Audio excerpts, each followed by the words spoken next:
Hello friends, இங்கே பாருங்கள். Pure white செம்பருத்தி.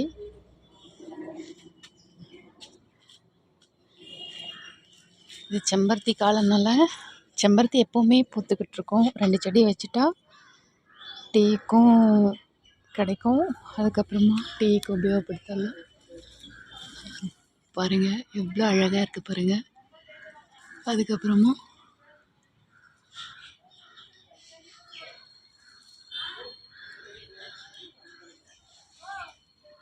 தலைக்கு அரைச்சி போடலாம்.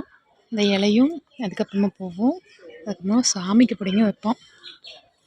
பூவும் இல்லைங்காமல் எப்போவுமே இருக்கும். நிறைய பூத்துருக்கு இந்த செடியில் பாருங்க.